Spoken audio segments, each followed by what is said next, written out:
la structure, parce que vous faites des jeux vidéo et des applications mobiles, mais pas que, si j'ai bien compris. Donc, est-ce que vous pouvez nous présenter un petit peu la structure? Ouais, bien sûr. Gaming Frame a été créé en 2015, après 12 ans passés dans l'industrie, donc dans d'autres studios.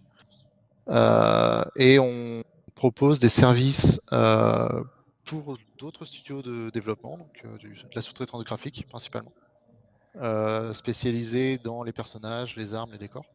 D'accord. Et on se diversifie aussi vers l'institutionnel où on va proposer des expériences en réalité virtuelle ou des vidéos 360, des choses comme ça. Donc, vous ne faites pas que des jeux vidéo. J'ai cru voir que Non, vous aviez aussi participé à un film, c'est ça? Un film d'animation, enfin, ouais. d'animation. Comment ça s'est passé? Comment ce projet est arrivé? Comment ça s'est déroulé? En quelle année aussi, tout simplement? Alors c'était en 2016, un petit peu avant sa sortie. Il s'avère que je connais le directeur artistique sur, chez Unity, avec qui j'avais travaillé à Splash Damage. Et quand ils ont eu besoin de quelqu'un pour les aider à faire les matériaux pour les personnages, en fait, ils m'ont contacté. Et du coup, c'est comme ça que je les ai rejoints.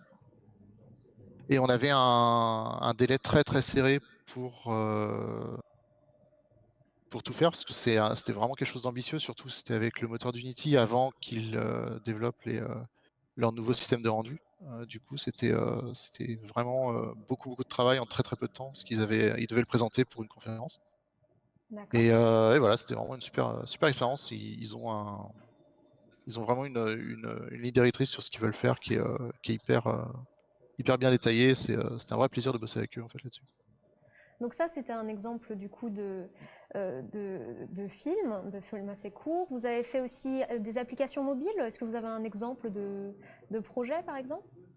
Oui, alors on a fait un jeu mobile en fait qui s'est transformé ensuite en application éducative Mhm. où donc c'est un endless runner comme Subway Surfer ou d'autres jeux du genre où au lieu de payer pour gagner des vies en fait les enfants doivent répondre à un problème de maths Ah et oui, suivant s'ils répondent juste ou faux ils ont des vies en plus pour pouvoir continuer à jouer.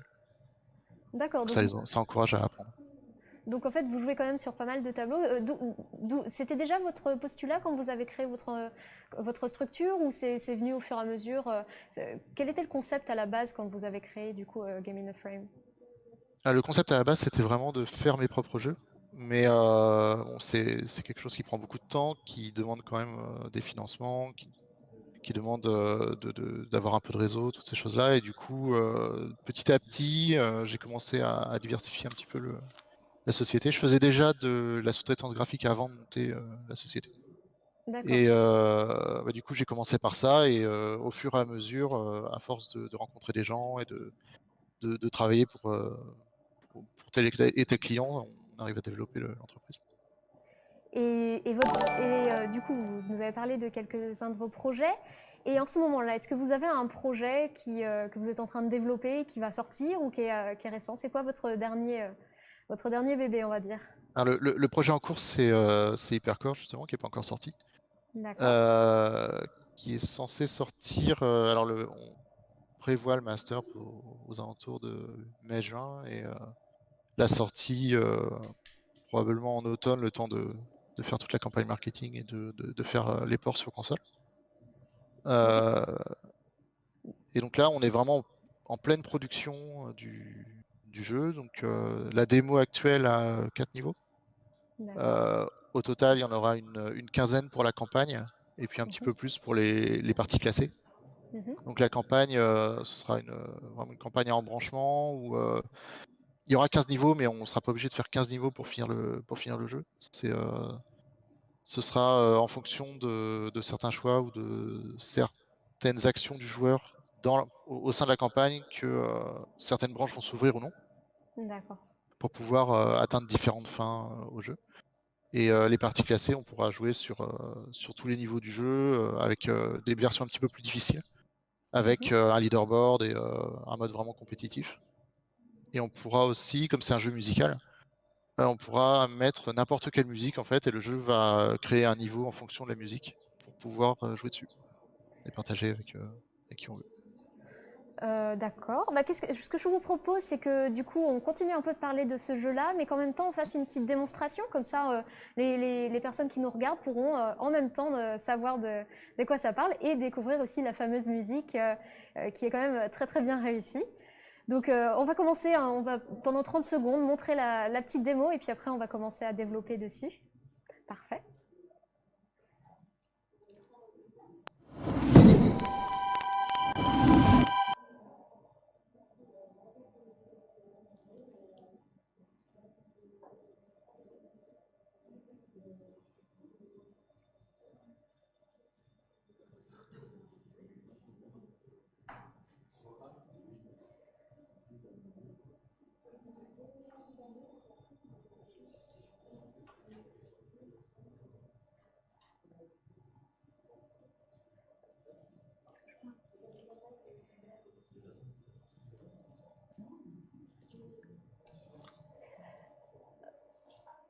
Est-ce que vous m'entendez du coup? Oui, oui. Du coup, ce que je vous propose, c'est que le temps que ça charge, c'est qu'on parle du coup, on commence déjà un petit peu à en parler. Donc c'est assez récent, votre projet. Comment ça vous est venu, cette idée-là de le faire? Ah Alors oui, ça ça fait, laisse. ouais, Bah, allez-y, continuez ça pendant que les fait gens regardent. 1 an et demi que je travaille dessus. D'accord. Donc c'est Euh, quand même récent. ouais, c'est assez récent, ouais. Au début, je faisais des essais en fait pour le traitement du son pour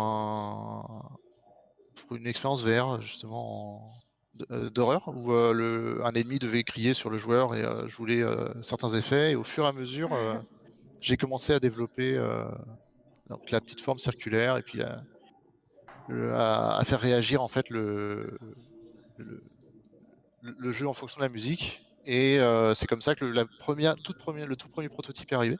Mhm. Et quand je me suis rendu compte que je jouais beaucoup plus au prototype que ce que j'étais censé faire, c'est là où je me suis dit qu'il fallait que j'en fasse quelque chose.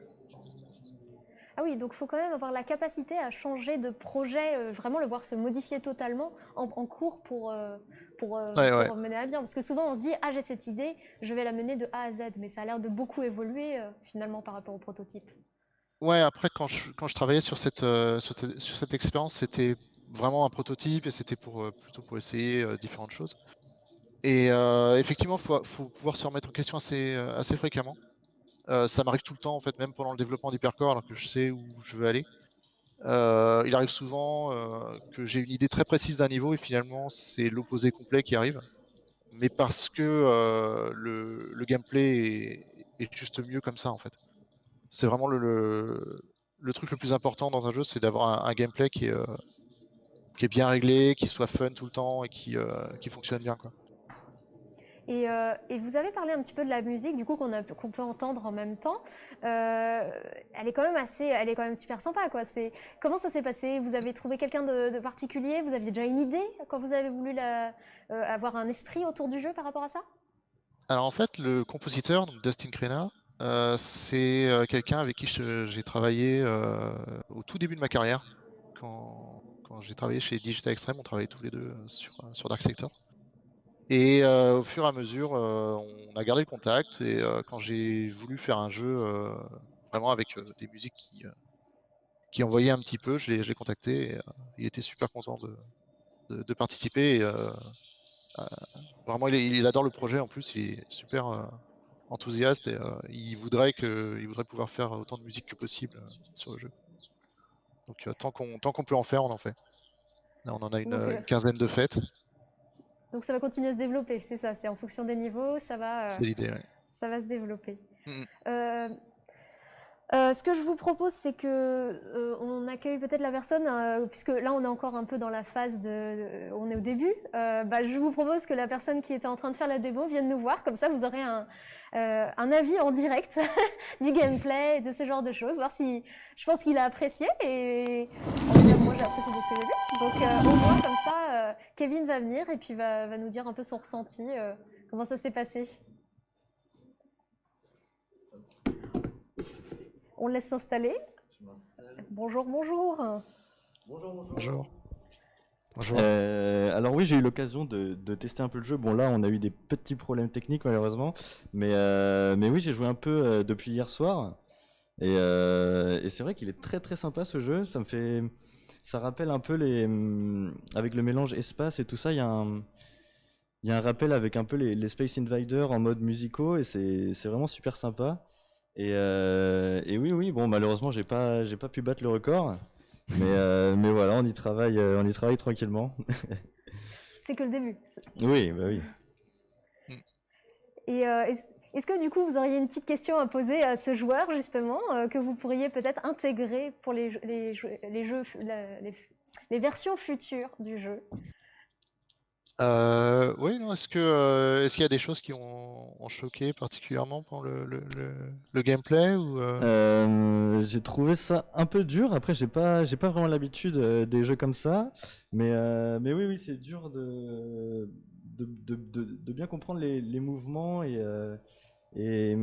parce que ça se joue à la manette ou plus au clavier?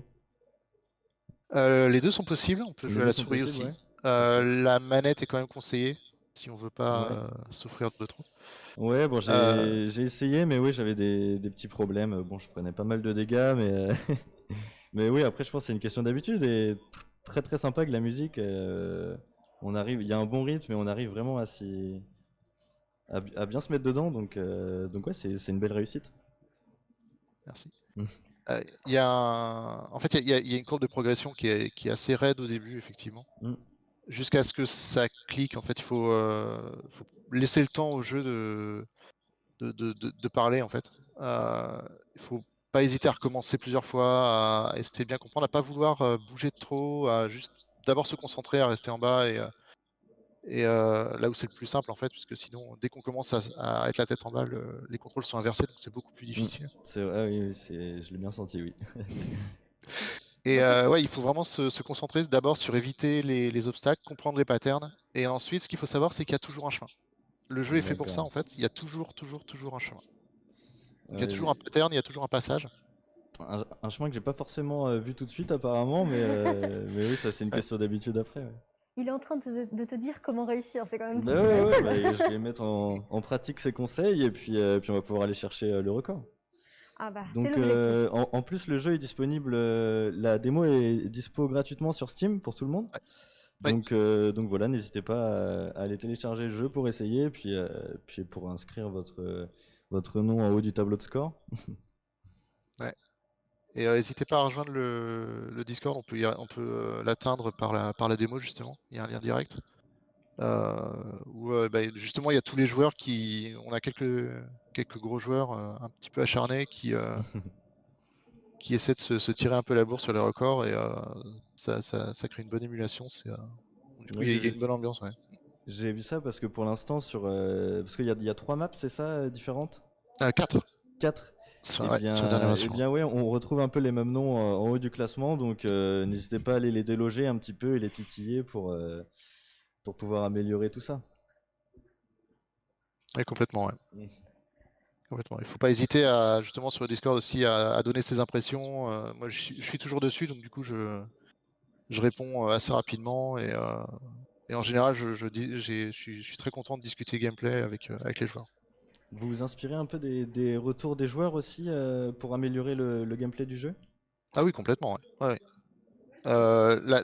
D'ailleurs, à chaque fois que j'ai écouté les retours joueurs, ça a amélioré le jeu énormément en fait. Il y a des choses sur lesquelles je veux pas faire de compromis parce que c'est la ligne directrice du jeu, mais globalement, à chaque fois qu'on a un retour joueur qui demande certaines features ou qui a des problèmes sur certains aspects du jeu et qu'on essaie de les retravailler, il y a quelque chose de positif qui en sort.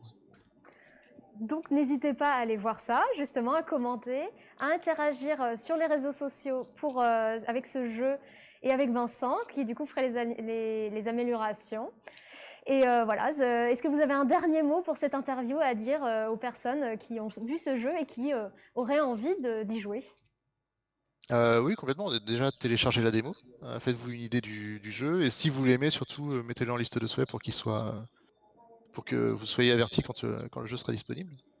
En plus, ça nous aide au niveau visibilité, plus on a liste de souhaits, mieux c'est. Et dès qu'on a l'occasion d'aller sur des salons, dès qu'on a le droit de retourner sur des salons, on a tendance à y aller et on fait gagner des clés en fait au meilleur score de chaque journée. Donc faut pas hésiter non plus à venir sur les salons quand on aura le droit à nouveau de se voir physiquement. Donc ça donne envie. On vous attendra nous aussi. On reste en contact et n'hésitez pas à les suivre sur les réseaux sociaux et également à suivre notre chaîne YouTube ou Twitch, à nous suivre. Et voilà, c'est la fin aujourd'hui. Merci Vincent d'avoir été avec nous. Merci Kevin d'avoir joué. Merci Merci beaucoup. Et on se retrouve un petit peu plus tard pour la prochaine interview.